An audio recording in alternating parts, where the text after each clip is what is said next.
Why did the director force a poor boy to play piano in front of everyone? A tale of humiliation and karma.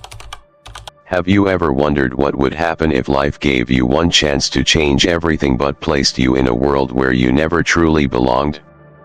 Would you dare to risk your fate in a cold, unfamiliar place filled with judgment and contempt? That's the question tormenting Diego Navarro's mind as he stands silently before the massive, imposing gates of the prestigious Wellington school. Born and raised in a poor neighborhood on the outskirts of the city, Diego never imagined he'd set foot in a place like this. His cramped little home, tucked behind dark, winding alleyways, had grown accustomed to scarcity, simple meals and the warm, weary eyes of Grandma Carmen, the beloved woman who had spent her entire life caring for him. Diego's parents died in a car accident when he was only 3, leaving him lost in a harsh world, supported only by the tender embrace and steadfast heart of his grandmother. From a young age, Diego learned to accept injustice as a part of life. He grew up under the scornful gazes of neighbors, enduring the whispered ridicule whenever he and his grandmother appeared in their worn-out clothes. Yet Grandma Carmen always reminded him, "My dear, no matter how cruel the world outside may be, you must always hold on to your dignity and pride."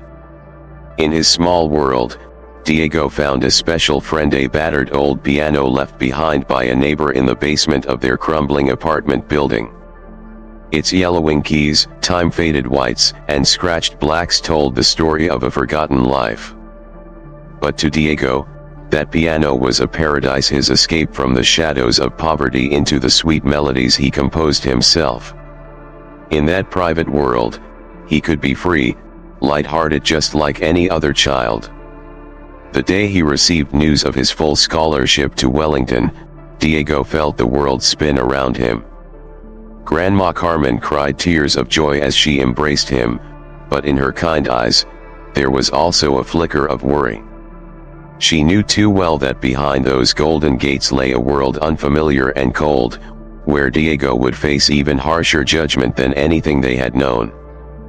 "Promise me you won't lose yourself, Diego," she whispered, her wrinkled cheeks glistening with tears.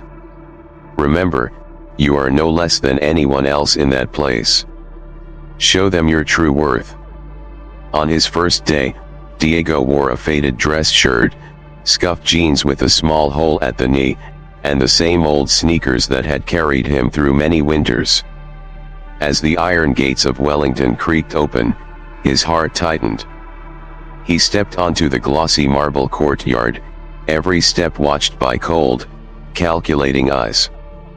The students, dressed in pristine uniforms with shiny shoes and neat hair, turned to look at him like he was some alien creature. He tried to return a polite smile, but all he received was chilling indifference. No greetings. No friendliness. Only giggles behind his back and hushed whispers sharp enough to pierce the soul. "Look, that's the scholarship kid from the slums. He looks pathetic. Think he'll survive here?" Diego lowered his head, gripping his backpack straps as if to hold his world together. His steps grew heavier as he entered his first class. The teacher didn't bother to ask his name, just jerked his chin toward the back. "You sit in the back." The class snickered. Whispers buzzed like blades through Diego's heart. He walked silently to the last row and sat, trying to blend into invisibility. But inside, he felt suffocated, utterly alone. At lunch break, Diego sat in a corner of the schoolyard, quietly eating the red bean bun Grandma Carmen had packed for him at dawn. Around him, rich students laughed and played soccer on perfectly manicured grass. He wondered, would he be strong enough to endure this place? Or would he be crushed by the weight of isolation and prejudice? What Diego didn't know was that he stood on the edge of a turning point, and the small light inside him wouldn't just illuminate his own path. It would break down the invisible walls of Wellington and change everything forever. Diego couldn't even remember how he got through that first day. It was all a blur of shame, confusion, and loneliness. He had never felt so small. But he hid those feelings deep inside. He couldn't let Grandma Carmen worry. She had already endured enough. That night, in their dimly lit room, the cracked walls flickering under a weak bulb, Diego sat silently at his desk. The textbook lay open before him, but his mind couldn't focus. His gaze drifted toward the faded black and white keys of his piano, the only place he had ever found peace. Gently, he closed the book and walked down to the basement. There, the dusty old piano waited like a faithful friend. He let his fingers fall softly on the keys, letting gentle, melancholic notes fill the silence.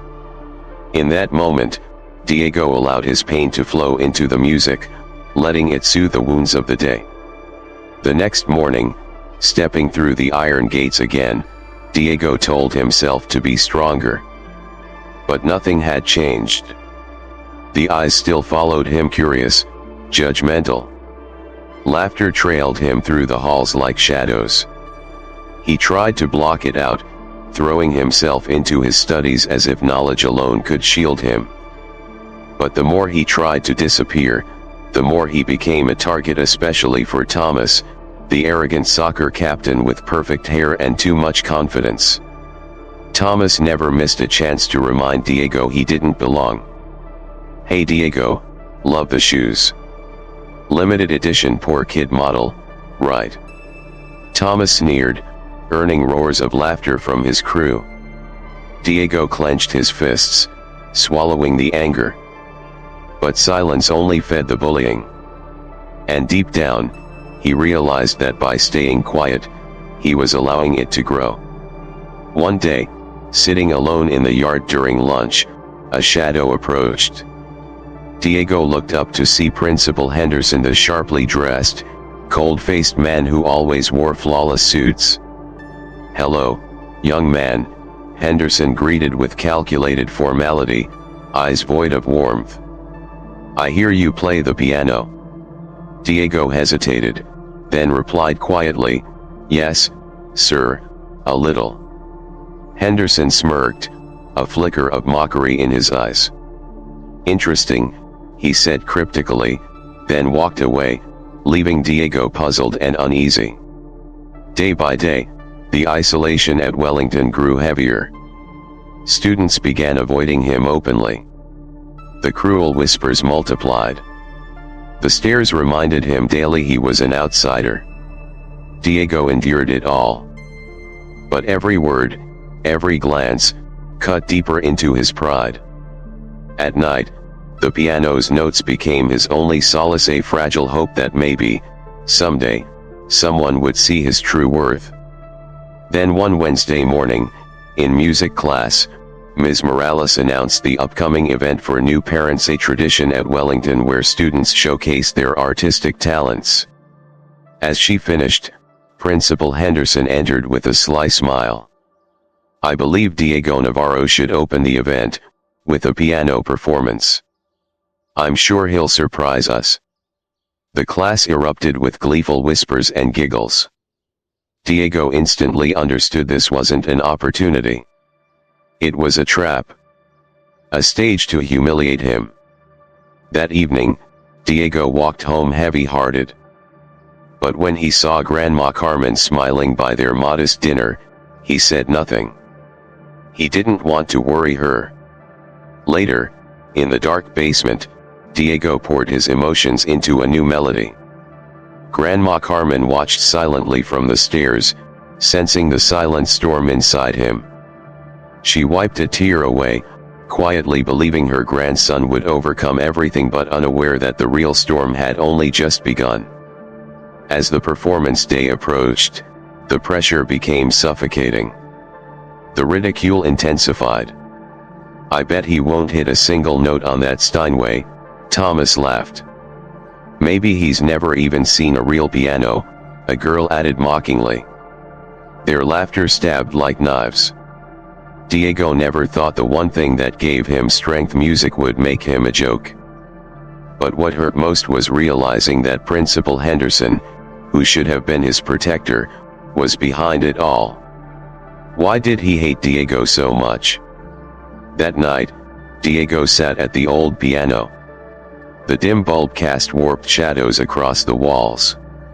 His fingers trembled on the keys. The broken notes echoed his broken spirit. From the doorway, Grandma Carmen watched, eyes full of love and sorrow. She knew the weight on Diego's shoulders, but he kept it all inside, as if he alone could carry it. "Is there something you want to tell me, Diego?" she asked softly. Diego forced a smile. "No, Grandma. Just a small performance tomorrow. I'll be fine."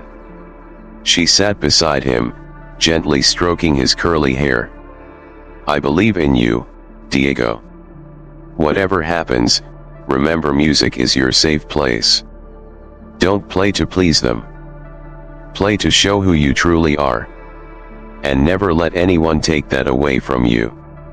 Diego nodded, heart full of emotion. He made a promise to himself: no matter what, he would not play for their approval.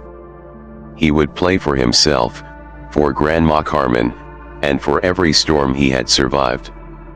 The next evening, as the sun cast golden light on Wellington, Diego waited backstage in the grand auditorium. Outside, the rich parents chattered and laughed, making him feel more alien than ever. He looked at his oversized white shirt borrowed from a cousin and his worn sneakers. Shame crept in. But Grandma's words rang clear. Play to show who you truly are. On stage, Principal Henderson's voice dripped with irony. "Ladies and gentlemen, tonight we begin with a special performance by a very special student. Please welcome Diego Navarro, our scholarship recipient." Scattered laughter echoed. Diego's heart skipped a beat. As he walked onto the stage, judgmental eyes scorched every step. He sat before the gleaming Steinway, his first time touching such a beautiful, expensive instrument.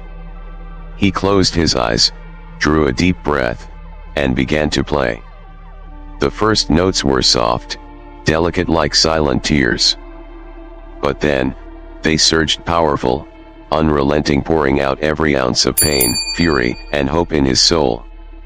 A hush fell over the room. The mocking glances turned to awe. Diego didn't know it yet, but the music he played was changing his fate. Backstage, Henderson clenched his fists in rage. The trap he'd set had become something he couldn't control, the beginning of Diego's awakening. As Diego's final notes faded into the stillness of the auditorium, he slowly opened his eyes, his breath still uneven from the emotional surge that had just passed through him. The room remained suspended in a strange, heavy silence so prolonged it felt eternal. A pang of fear gripped Diego. He feared it had all been a fleeting dream, that the mocking laughter would soon return, louder than ever. But then, from the very front row, an elderly woman with silver hair and bright, tearful eyes suddenly stood up and clapped firmly, genuinely. Her solitary applause rang out like a bell, breaking everyone free from the spell. Then another person joined, then another, and within moments, the entire auditorium erupted into thunderous applause. Diego looked around, stunned, unable to believe that all this clapping was truly for him. He stood awkwardly, bowing to the crowd, eyes brimming with emotion. For the first time in his life, Diego felt truly seen, recognized for who he was, not out of pity, but with genuine admiration. Backstage, Principal Henderson's knuckles were white with tension as he clenched his fists. His eyes were razor sharp, his lips pressed into a furious, trembling line. His plan to humiliate the poor scholarship student had failed miserably. Worse, he had unwittingly handed Diego the perfect platform to shine and win over the entire audience. What the hell did that boy just do? Henderson hissed through gritted teeth, a wave of resentment boiling inside him. but he knew it was no longer just about a performance. Things had just become far more complicated than he anticipated. That evening, as Diego returned home, Grandma Carmen was already waiting at the door, her face glowing with a mix of joy and anxious anticipation. Diego ran to her, wrapping her in a tight embrace, his voice trembling with happiness. "Grandma, they clapped for me. They actually heard me." Tears streamed down Carmen's cheeks as she hugged him back, her frail arms holding tight, as if cradling the greatest hope of her life. In that moment, both of them knew the road ahead wouldn't be easy, but for the first time, they had reason to hope for the future, no matter how fragile it might be. But the spotlight Diego earned that night was fragile, delicate as a thread. Inside the gilded walls of Wellington, power and envy were always poised to crush anyone who dared to challenge the school's long-standing unspoken rules. And Henderson, who had never known failure, was not someone who tolerated disruptions to his carefully constructed order. By the next morning, in a closed-door meeting, he gathered his most trusted allies to devise a plan to silence Diego. "We cannot allow a low-born charity case to disrupt the order of this institution," Henderson declared coldly, his gaze burning into the faces before him. "If we don't put a stop to this now, it will spiral out of control." He must be reminded this is not his stage to perform freely. In the days that followed, Diego noticed strange things. His usual piano room was often mysteriously locked, and when it wasn't, the keys were sometimes damaged. His carefully copied sheet music disappeared without a trace. When he inquired, he was met with cold indifference and shrugs from the staff. Cruel rumors also began to spread, accusations that his performance had been a fluke, a ploy for pity. Admiring eyes began to shift back into skeptical ones, even contemptuous stares. Day by day, it felt like everything Diego had just earned was slipping away. The spotlight that once warmed him now threatened to burn him under its scrutiny, manipulated by power and prejudice. Yet in the shadows of these bleak days, Ms. Morales and a few others quietly watched. She especially kept an eye on Diego, noticing the silent injustices piling up around him. One late afternoon, as Diego sat motionless at the oldest piano in the school library, Ms. Morales approached him gently but firmly. "Diego, I know you're going through a lot. But remember, you are not alone in this fight. The truth can be hidden, but it cannot be silenced forever." Her words pierced the darkness around him like a flicker of light. Diego looked up, eyes glassy with emotion, and deep within him, a quiet but powerful determination began to grow. He realized then his real battle was just beginning. And if he was going to protect his dream and his dignity, he would need to stand even taller against the coming storm. Diego hoped that Ms. Morales's kind encouragement would make the days ahead a little easier. Or at the very least, help him walk the thorny path with steadier steps. But the reality was harsher than he ever imagined. The pressure only intensified. Henderson's schemes were no longer hidden, they began to take form like a monster reaching for him with icy claws. One Monday morning, Diego noticed something was wrong the moment he stepped into school. The whispering was louder than usual. Eyes followed him more openly, filled with suspicion and ridicule. He didn't understand until he reached his locker. Its door had been forced open. Books and supplies lay scattered on the ground, soaked, dirty, and torn. Diego's heart sank. He knelt to gather his ruined belongings as snickering echoed around him like daggers. From across the hallway, he heard Thomas's mocking voice. "Well, that's what happens when you forget your place." Diego clenched his jaw, hands trembling as he picked up his waterlogged books. He felt like breaking but remembered Grandma Carmen's words. "Never let them see you fall. You are stronger than they think." And so, He kept going. But the sabotage grew worse. Handwritten music was torn up. Anonymous messages full of insults. Rumors spread that Diego had stolen from classmates. He endured in silence, pouring what strength he had left into his studies and music. Behind all this, Henderson loomed cold, calculated, relentless. He couldn't bear that his plan had failed so publicly. Nor could he allow a poor outsider to become a symbol of defiance in the school he had built on reputation and control. One evening, Diego found refuge in the old, unused music room, the only place untouched by sabotage. As his fingers played soft, sorrowful notes, a voice interrupted. "You're pretty good." Startled, Diego turned. It was Thomas, leaning against the doorframe, arms crossed, smirking. "But no matter how well you play, you'll never belong here," he added. Diego's heart ached, but he held back tears. In a trembling voice, he asked, "Why do you hate me? What did I ever do to you?" Thomas shrugged. "You didn't do anything. But Wellington has rules you'll never understand. This is our world, not yours." Then he turned and walked away, leaving Diego in stunned silence, crushed by words that hurt more than any vandalism ever could. That night, Diego returned home defeated.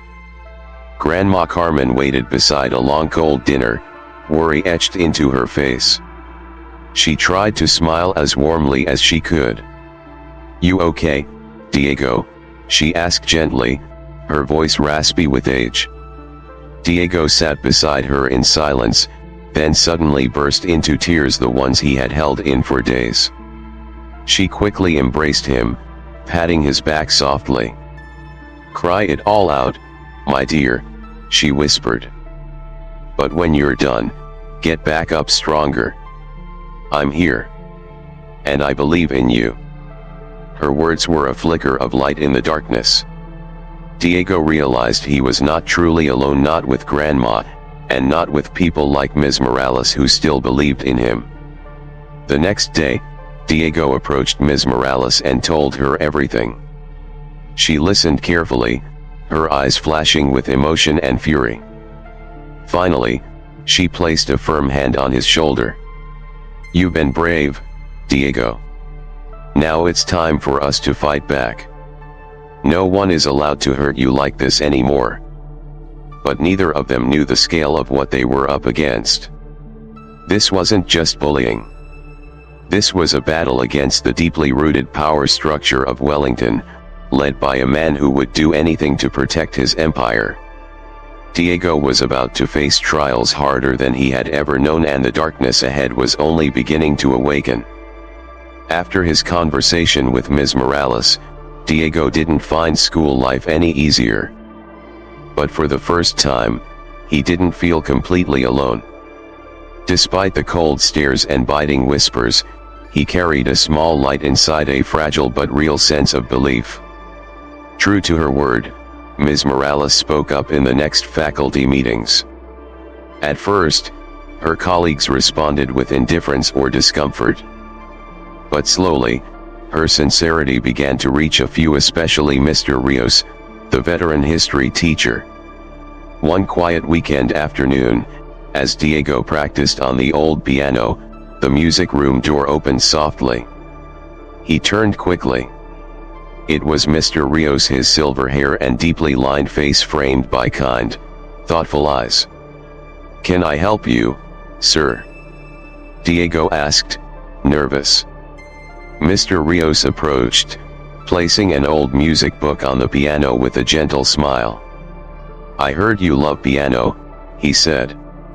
"This book was my companion when I was your age.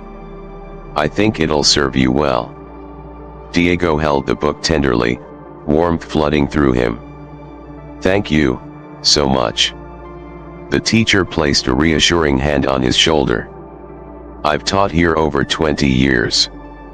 I know what you're going through. But your courage, that's your real strength. Never let anyone make you doubt your worth. From that day, Diego realized he wasn't entirely alone. And little by little, he stopped being just the outsider. But Henderson saw this growing support as a threat. One afternoon, he summoned Thomas to his office with a hidden agenda. Thomas stood before the desk, his usual confidence slightly shaken. Henderson's voice was sharp and icy. "You know what Wellington stands for, don't you? We maintain our reputation by carefully selecting who belongs. But now, there are disruptions. Like Diego Navarro." Thomas frowned. "So what do you want me to do?" Henderson smiled, cold and calculating. "I want you to handle it. Remind him this isn't his stage. And you, Thomas, are the only one who can do that, right?" Thomas hesitated. But pride and ego won. He agreed, not realizing he was being used as Henderson's pawn. The attacks escalated. More deliberate. More cruel. One day, Diego walked into the music room and froze.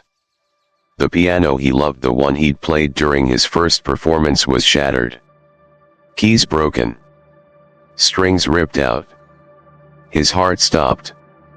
He fell to his knees, tears spilling freely. From a distance, Thomas and his friends walked in and laughed. "Ah, did your precious piano break?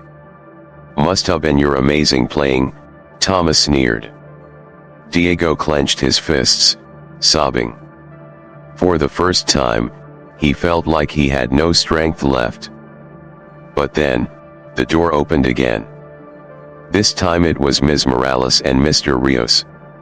Their faces were filled with shock and rage. "This ends now," Ms. Morales said through clenched teeth. "Diego, be strong. We will protect you." Diego looked up, eyes red with pain but also flickering with hope. In that moment, he knew no matter how strong the darkness, there would always be people willing to stand for truth. But he had no idea that the battle ahead wouldn't just be personal, it would be a full-blown war against a system built on pride, money, and fear. And in that storm, only courage and true compassion could light Diego's way forward. Sometimes in life, it is in our most hopeless moments that we discover the strength buried deep within. Diego now stood at the edge of such a moment, not a test of survival alone, but a test of dignity and self-respect. After the piano was vandalized, Diego became increasingly withdrawn and quiet. But he never gave up. Under the persistent support and encouragement of Ms. Morales and Mr. Rios, he began to practice again, this time in secret, tucked away in corners where Henderson and students like Thomas wouldn't find him. During that time, Ms. Morales and Mr. Rios were quietly preparing a bold plan to organize a secret performance, a night where Diego and other forgotten or isolated students could freely express their true talents. Preparations happened in hushed determination. Everyone contributed silently but with conviction. Teachers and students who had once stayed in the shadows began to join in, helping construct a small stage in the school's back courtyard, a place rarely noticed by Henderson's circle. News of the performance spread quietly, like an underground river, invisible but powerful, slowly seeping through the school. In those days, Diego felt as if he had recovered a piece of the hope he thought he'd lost. He began to understand that the fight he was in wasn't just for himself, it was for everyone who had ever been silenced or crushed under Wellington's invisible power. But Henderson was not a man easily outmaneuvered. He sensed something unusual brewing. One day, he summoned Diego to his private office, a cavernous, silent space that felt colder than stone. Diego walked in, heart pounding like a drum, each step heavy with dread. Henderson sat waiting, his eyes like sharp knives, watching Diego's every move. "Sit down, Diego," Henderson said, his tone falsely gentle, laced with menace. Diego obeyed, each breath heavier than the last. Leaning forward, Henderson's gaze turned piercing. I hear there are students trying to stir things up in my school. Some people don't understand their place. I'm sorry, sir. I don't understand what you mean, Diego replied, trying to remain calm even as his pulse raced.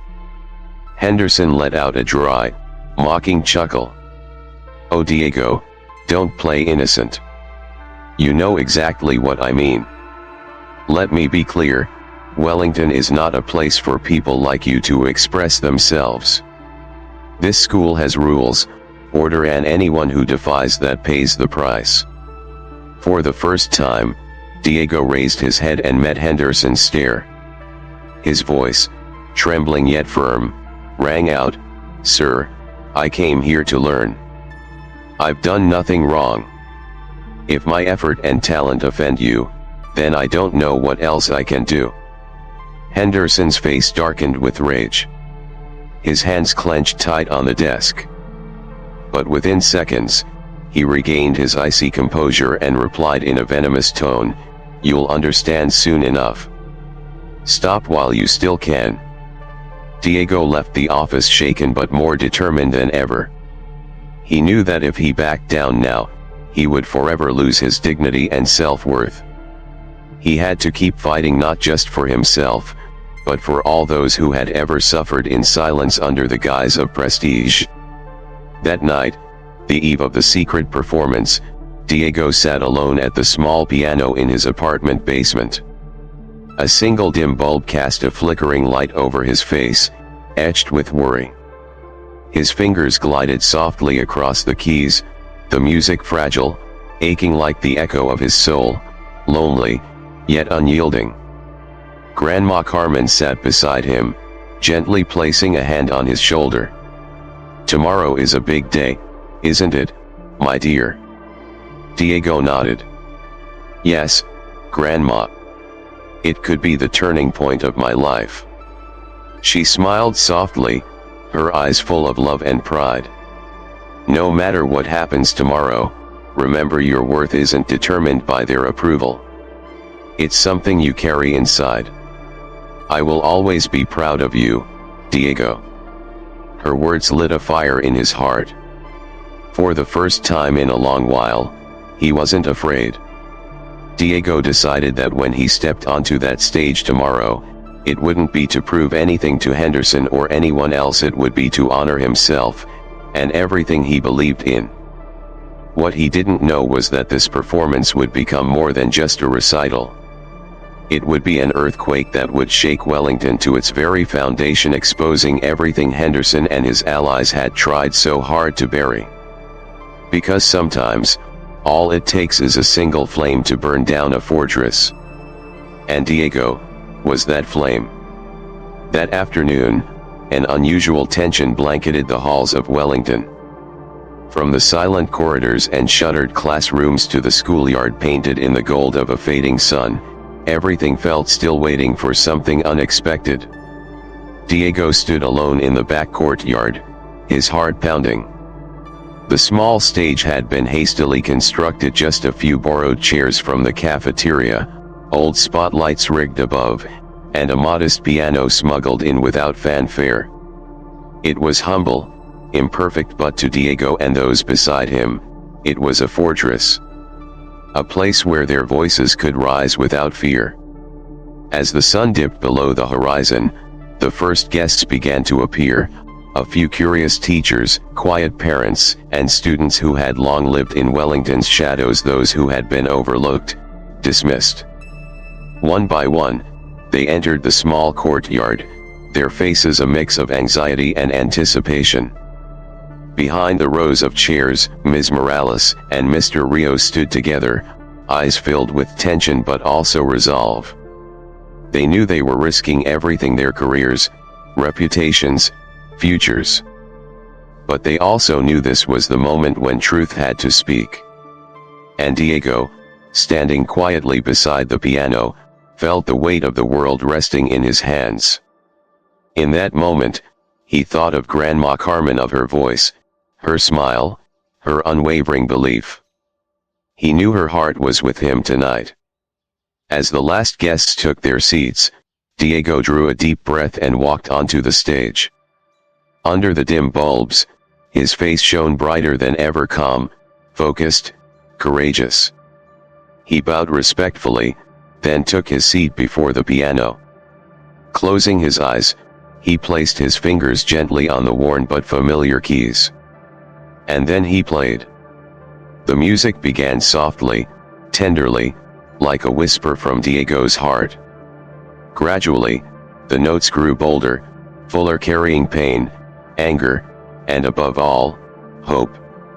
It echoed across the courtyard, weaving its way into every soul present.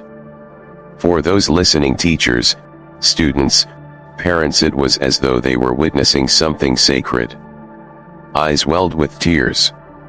No one spoke. No one moved. They could feel it, the raw honesty and power in Diego's music. Hidden in the shadows beyond the crowd, Henderson watched. His face twisted in disbelief and fury. The thing he feared most was now unfolding before him. Diego was winning them over. The walls Henderson had spent years building, walls of fear and silence, were beginning to crack. Diego's music became a wave, crashing through every barrier Wellington had erected. Even Thomas, standing quietly at the back, no longer wore a smirk. For the first time, he felt something stir in his chest, something like shame, something like awe. As the final note rang out, silence settled for a moment. And then thunderous applause exploded across the courtyard. The entire audience rose to their feet, clapping, cheering. Diego felt as though he was dreaming. His eyes found Ms. Morales and Mr. Rios, whose faces beamed with pride.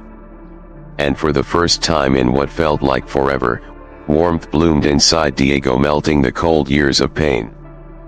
But the moment was shattered by the sharp, angry footsteps of Henderson storming toward the stage. His face purple with rage, his eyes wild. "What is the meaning of this?" he roared. "Who gave you permission to hold this event?" Ms. Morales stepped forward, her voice steady and clear. "We did what was right, Mr. Henderson. This is a stage for truth, for courage, things you've tried to silence. But tonight, you failed." Henderson froze. For a moment, he had no words. Around him, the applause only grew louder.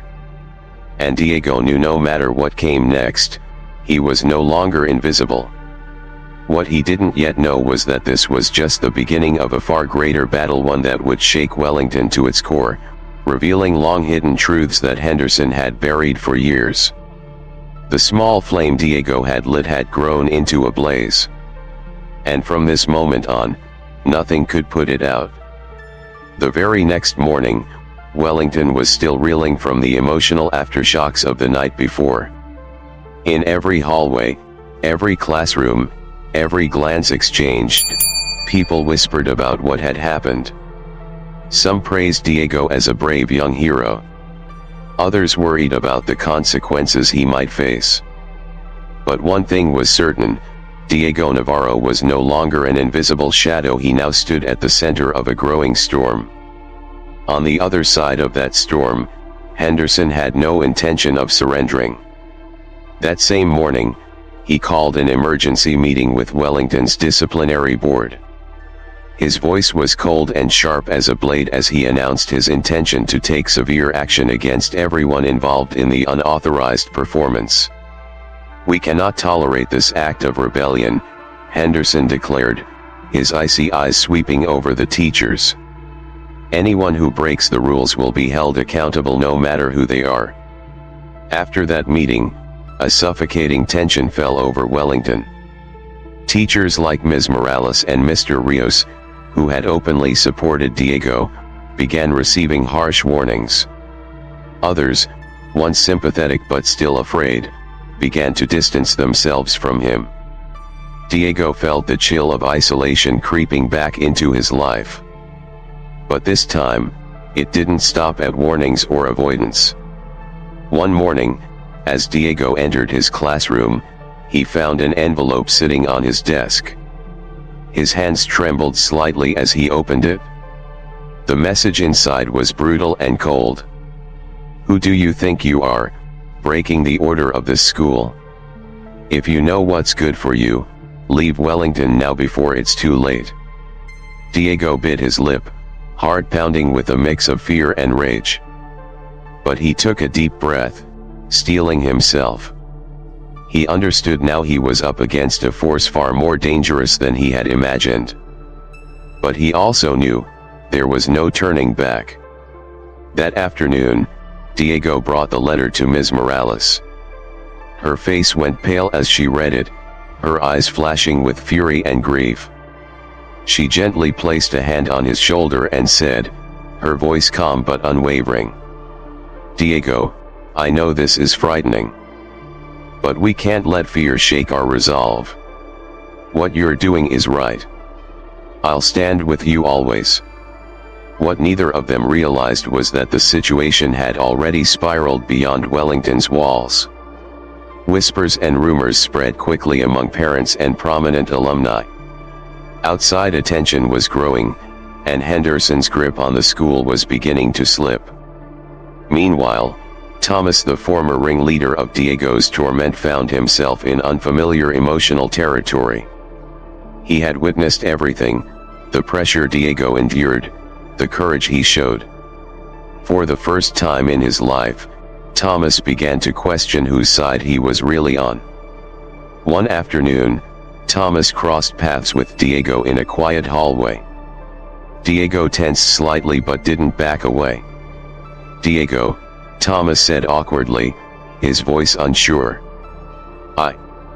I'm sorry for everything. I never meant for it to go this far." Diego looked at him in quiet surprise, his eyes filled with disbelief. But then he smiled faintly and replied, "I just wanted you to understand, Thomas. I never wanted to hurt anyone. I only wanted to be myself and to be treated fairly." Thomas nodded slowly, as if shedding a massive weight from his shoulders. "I get it now. And from now on, you're not alone." That brief exchange marked a turning point. A small alliance was forming, one made of those who had once been silent, even hostile. Now, they were waking up and choosing to stand on the side of truth. But Henderson had no intention of letting go. That evening, alone in his dark office, he quietly plotted his next move, calculating, ruthless. Diego and those supporting him had no idea the worst storm was still ahead. Henderson, now desperate and furious, was ready to do whatever it took to destroy anyone who defied him. What he didn't see coming was the unstoppable force building beneath him, the power of truth, courage, and solidarity ready to rise like a wave and wash away everything in its path. The tension at Wellington escalated to unbearable levels. In the following days, Henderson launched a full-scale retaliation. He used his authority to pressure every teacher who had shown support for Diego. He sent warnings to every parent who dared speak out. But what he didn't realize was this: his tactics only fueled the growing outrage and resistance. Diego was no longer a scared boy. He now felt the weight of responsibility on his shoulders, not just for himself, but for every voiceless student who had ever been overlooked or oppressed. He knew that if he backed down now, everything they had fought for would be lost. Ms. Morales and Mr. Rios continued to encourage him. But they, too, realized that the fight could no longer remain in the shadows. At last, they made a bold decision: to organize a public meeting inviting parents, teachers, and representatives from the local education board to openly address the injustices taking place. Word of the meeting spread quickly, igniting a wave of attention Wellington had never seen before. Henderson had no choice but to attend to defend his name and power. The meeting was held on a weekend afternoon in Wellington's grand auditorium. The room was packed, the air thick with tension. Henderson took the stage first, his face expressionless, his voice steady and commanding. "I strongly reject the baseless accusations being made against Wellington," he said. "This is a prestigious institution with a proud history of academic excellence. These rumors are nothing more than a smear campaign meant to cause disruption." Murmurs swept through the crowd. Henderson's sharp eyes darted around, daring anyone to speak against him. But then Ms. Morales stood. Her voice rang out calm, but unwavering. "Mr. Henderson, no one is trying to smear anyone. What we want is a learning environment rooted in fairness and respect for all students, regardless of background. Diego Navarro is just one clear example of the injustice that exists within Wellington." For a moment, silence gripped the room. Then, thunderous applause broke out. Henderson faltered, momentarily caught off guard. "That's just the opinion of a few individuals," he retorted, trying to maintain composure. "Wellington follows the highest standards." Suddenly, a voice called out from the back. It was Diego. "Mr. Henderson," he said, his voice trembling slightly, but steady, "I'd like to speak." Henderson clenched his jaw and gave a stiff nod. "Go ahead." Diego walked to the front, meeting Henderson's gaze head-on. "From my first day at Wellington, I was treated as an outsider. I endured insults, mockery, even sabotage just because of where I came from. And you knew it? But you did nothing." He paused, breathing deeply before continuing. "What hurt most was knowing you planned that performance to humiliate me. But what you didn't expect was that I'd use music to show who I truly am. And I have no regrets." A stunned silence swept the room. Several audience members wiped tears from their eyes. Henderson remained frozen, lips pressed tight. Then, Thomas rose from the front row. "What Diego said is true," he declared. "I participated in the bullying. I mocked him, encouraged by the tone you set, Mr. Henderson. But today, I want to apologize. And I want everyone to know Wellington has a problem. And the root of that problem is you." A collective gasp rippled through the audience. All eyes turned to Henderson, now pale and visibly shaken. He said nothing. For the first time, he looked truly powerless. Diego looked around the room, feeling an immense weight lift from his shoulders. The battle wasn't over, but today, they had won something priceless, a victory of truth and courage. Still, Diego knew Henderson wasn't finished. The man's silence was a storm gathering strength. And Diego understood, his final test had yet to come, harder and more dangerous than anything before. The meeting ended in heavy silence, but the cracks in Henderson's fortress were now visible to everyone. Diego and his supporters knew this was a turning point. But they also knew, Henderson never gave up without a fight. That very night, Henderson sat alone in his office, seething with rage. He couldn't believe he'd been defeated by a poor student like Diego Navarro alongside teachers he once deemed weak and controllable. His pride had been shattered, and in desperation, he prepared his final, most ruthless move. The next morning, Wellington was shaken again by shocking news. Diego Navarro had been summoned before the school's disciplinary board on charges of theft and property damage. A pile of fabricated evidence had been carefully prepared: planted documents, coerced witnesses, even doctored videos, all designed to destroy Diego's reputation. Diego was stunned when he received the notice. His heart nearly stopped. Those who had just stood by him were now confused and frightened. But Ms. Morales and Mr. Rios immediately recognized Henderson's scheme. "Don't be afraid, Diego," Ms. Morales said, her eyes blazing with conviction. "We know you're innocent. The truth will win." Mr. Rios nodded, placing a steady hand on Diego's shoulder. "We'll get through this together. Be strong." The hearing was held in a cold, intimidating boardroom.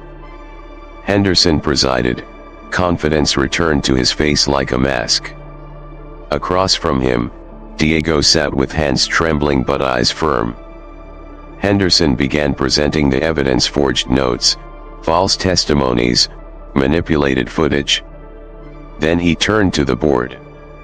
"As you can see, the case is clear. Diego Navarro is guilty. I recommend immediate expulsion."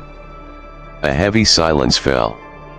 The board members looked to one another, visibly shaken by what appeared to be overwhelming proof. Diego felt the floor drop beneath him, but he held back his tears. Then suddenly the door burst open.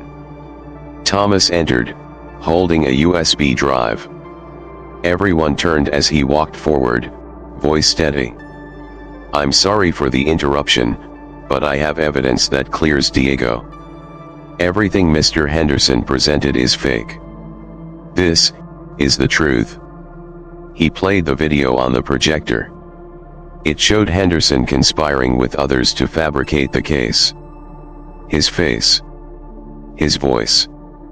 Undeniable. Gasps filled the room. Henderson jumped to his feet, trembling. "You can't do this. It's a setup." But no one believed him anymore. A board member stood.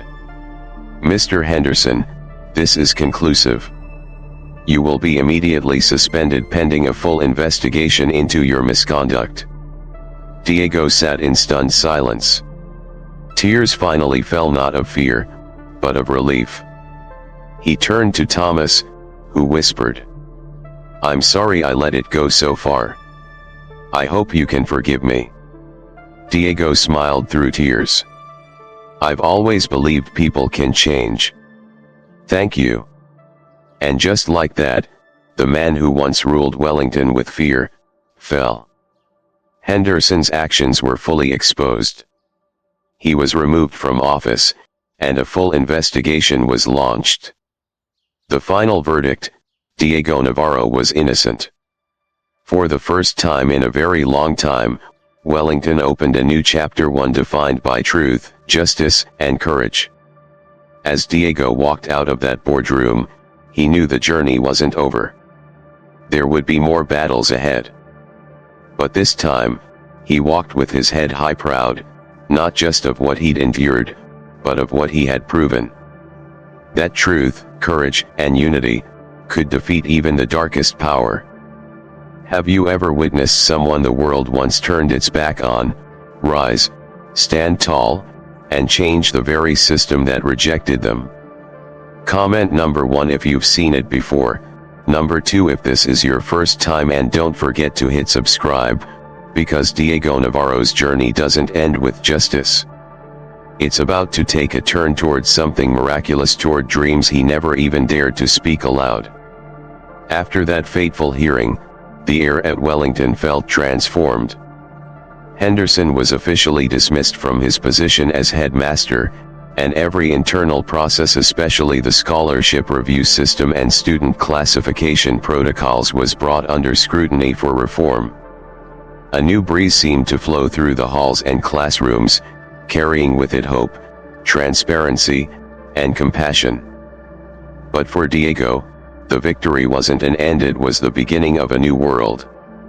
A world of opportunity, of higher stakes, and of even greater challenges. 1 week later, Diego was reading alone in the library when Ms. Morales approached with a mysterious smile and an envelope in her hand. "Someone special wants to meet you, Diego," she said softly, her eyes gleaming with pride. Diego took the envelope and froze. The logo of the National Conservatory, the country's most prestigious music academy, was stamped at the top. Beneath it, in elegant handwriting, "We heard your performance at the unofficial recital. Music doesn't lie, and you told a story we've never heard before. We invite you to audition privately at the conservatory. Your talent and your story deserve a stage far greater. Diego reread it over and over in disbelief. He turned to Ms. Morales, his voice shaking. Did you send them the recording?" She nodded gently, smiling. "Not just me. Many people shared it. You thought your music only reached the people in that little courtyard, but it went much further than you could have imagined." The news of Diego being invited to audition spread like wildfire. Teachers, classmates, even those who once ignored his suffering came forward to congratulate him. Some even offered to help him prepare. One afternoon, Thomas approached Diego with a small fountain pen in his hand. "It was my grandfather's," he said. "He was a musician no one ever heard of. But you're about to write the first chapter of something much bigger." Diego took the pen with both hands, his heart swelling with gratitude. Never had he dreamed this far, not the boy from a crumbling apartment block who practiced every night on a broken piano in a basement. And then, the fated Saturday arrived. Diego and Grandma Carmen took the earliest bus to the capital city where the conservatory was located. During the journey, she held his hand tightly, trembling yet smiling. "You know," she said, "after your mother passed, I thought I'd never have a reason to travel far again. But today, now I know why I'm still here." Diego held her hand tighter. Whatever he accomplished, her eyes full of pride, love, and hope were still the most beautiful music he'd ever known. Inside the conservatory's pristine white audition room, Diego sat alone. Before him, a panel of judges known for being emotionally immovable. Yet this time, Diego didn't tremble. He placed his hands on the Steinway keys, not closing his eyes, but looking forward. He began to play not a famous composition, but the song he had written himself. The one born from cold nights in the basement. The one carved from sorrow, resilience, and the quiet, unwavering love of his grandmother. When the final note faded, the room held its breath. Then one judge slowly rose and said, "We weren't just listening to music. We were living inside your story." Diego stood and bowed, his eyes glistening. Outside, Grandma Carmen stood waiting, her heart pounding like a girl in love again. And when Diego emerged, he didn't need to speak. One look was enough, she knew. He had done it. Will Diego be accepted into the National Conservatory? What dreams await him next? And will those who once turned their backs truly change? Don't miss the next episode where Diego's journey enters a new chapter, bigger, bolder, and more emotional than ever. If you're following Diego's story, comment "I believe in Diego," to give him your strength. And don't forget to subscribe so you won't miss a moment of what's to come. A soft spring rain fell the day Diego returned from his audition. The raindrops slid down the bus window like quiet tears from old memories. He sat beside Grandma Carmen, hugging the same small, battered piano case that had been with him through every hardship. Though the conservatory hadn't given an official result yet, something inside Diego had changed. He had played with his whole heart. No fear. No shame. But as the bus rolled out of the city, Diego had no idea that the next challenge awaiting him wasn't in school but out there, in the harsh world beyond. As soon as they arrived at their housing block, a neighbor ran up to them, pale-faced and breathless. "Diego. Something's happened. Ms. Morales and Mr. Rios, they've been suspended." Diego froze. The rain soaked his hair, but he didn't move. "Why?" he asked quietly. "Anonymous accusations," the neighbor said. They're being accused of violating school policy, inciting rebellion or something. In that instant, Diego knew, Henderson's shadow hadn't vanished. Though expelled from Wellington, his loyal allies remained lurking in darkness, ready to strike back at anyone who had dared defend the truth. Diego ran to the school. Each step heavier than the last, burdened by the grief of knowing the very mentors who lit his path were now under attack.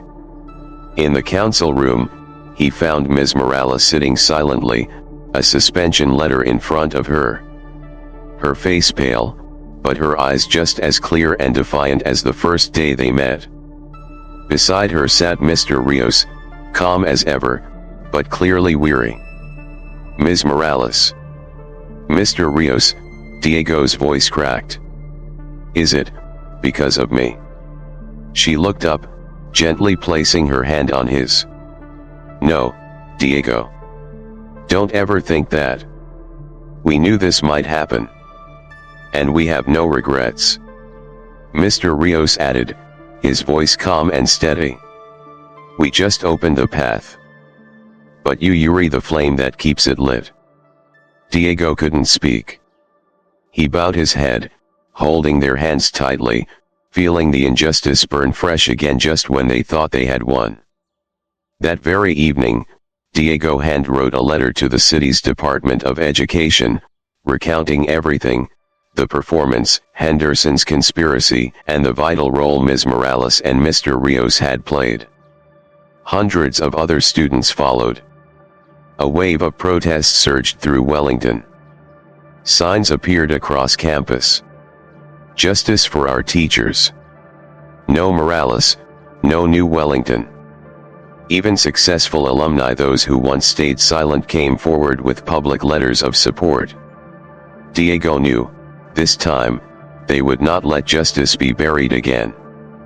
Then, as that storm gained momentum, something unexpected happened. One morning, Grandma Carmen answered a call from the conservatory. Her voice trembled with emotion as she turned to Diego and handed him the phone. They're calling, Diego. On the line, a composed voice said. Congratulations, Diego Navarro. You've been accepted. The board unanimously agreed to award you a full scholarship. Welcome to the National Conservatory. Diego couldn't speak. His vision blurred. Was it the tears, or the long-awaited light finally shining on his life? But then came a question he never expected. We're also seeking a personal mentor, someone who understands you. Not just your technique, but the story behind your music. Do you have anyone in mind? Diego didn't hesitate. He whispered. Ms. Morales. If it's possible, please invite her. Not long after the call from the conservatory, waves of public attention rippled far beyond the walls of Wellington. Local education news outlets began reporting. Young talent Diego Navarro wins full scholarship to National Conservatory. Former Wellington headmaster accused of abuse of power and fabrication. Teachers suspended for defending student. Will justice prevail? Then, the first miracle happened. One Monday morning, as Diego stepped into class, the school loudspeakers crackled on. The voice of the school's disciplinary chair, once a staunch Henderson loyalist, no longer sounded rigid. There was something new in his tone. Regret, perhaps. Attention, students. By order of the City Education Council and a special directive from the National Conservatory, music teacher Ms. Morales is hereby reinstated and will resume her duties at Wellington as an honorary advisor. Mr. Rios is also fully restored to his position and responsibilities. We apologize for our prior misjudgment. The classroom erupted in applause. Some students cried. Diego sat frozen, speechless. He understood, this wasn't just an administrative update. It was vindication. A moral victory. The rebirth of justice in a school long rotted by prejudice. That afternoon, during a small ceremony in the same courtyard where the unauthorized performance had taken place, Ms. Morales and Mr. Rios returned welcomed not by stiff handshakes or speeches, but with hugs, teary eyes, and heartfelt thanks from students who had once silently admired them. Diego stepped forward and handed Ms. Morales a piece of sheet music he had composed himself. On the cover page, it read, "To the first teacher who listened to the voice of a child no one saw." Ms. Morales held the music sheet close. "And now," she said, "your music is making the whole world listen." At that moment, a thin, elderly man with torch-like eyes stepped forward. He introduced himself as Professor Ferran Ortega, director of the National Conservatory's Young Talent Program. He had personally listened to Diego's performance through the video submitted by students. "I've traveled the world," he said. "I've heard great artists play the finest symphonies. But Diego, you made me cry. With an old piano, in a tiny courtyard you reached what music is meant to reach, the heart." The courtyard fell silent. Each word from Professor Ferran pierced the invisible walls of bias like soft, sharp arrows. Then, turning to Ms. Morales, he said, "We would like to invite you not just to mentor Diego at the conservatory, but to serve as a guest lecturer in our program on teaching with empathy and character. Teachers like you are what modern education is losing." This time, Ms. Morales couldn't hold back her tears. What no one knew was that, the night before, Grandma Carmen had written a heartfelt, 3-page letter to Professor Ferran himself. In it, she described Diego's childhood, the cold nights with a broken piano, the dinners of plain rice with nothing but music to fill them. She ended with a single line: "If you can help a child turn pain into music, please don't just help him go far, help him lead others there too." That letter kept Ferran awake all night. A few days later, Diego stood at the train station, ready to leave the crumbling housing complex and begin a new chapter in his life, but he wasn't going alone. Grandma Carmen stood beside him, holding his hand tightly. And Ms. Morales, holding the sheet music he gave her, boarded the carriage next door. She would be traveling with him. As the train began to move, Diego looked out the window at the city fading behind him. The place where dreams were once crushed. Where he'd been mocked. Where trembling fingers played broken keys. But now, that place wasn't a scar. It was a beginning. He placed his hand on the piano case and played a soft melody one last time. Not for applause. Not for anyone to hear. Just to remind himself. This is where I began. And I'll never forget. The train carrying Diego away from his old city rumbled into a golden afternoon. Inside the car, the sound of the whistle mixed with the rhythmic clack of steel wheels forming a strange kind of music. A symphony of journeys, farewells, and the unsaid dreams still becoming real. Diego sat by the window, hand resting on his battered wooden piano case. He was no longer the timid boy who once stood shivering in Wellington's marble halls. He was now a storyteller through music, a boy who turned wounds into triumph, pain into light, and silence into echoes. The National Conservatory was a world of its own. Intense classes. Demanding professors. Classmates from elite musical families. It was thrilling but suffocating at times. Yet Diego never wavered. He practiced every night as if the next day held his final performance. He listened to music with his heart, not his ears. And every time he touched the keys, the music that flowed from him carried a tone no one could mimic because it was born of sincerity. Ms. Morales remained by his side not just as a musical mentor, but as his anchor, helping him stay grounded in a world full of temptation. She reminded him, "Talent is a gift. But staying true to yourself amid praise, that's the mark of a real artist. Time passed.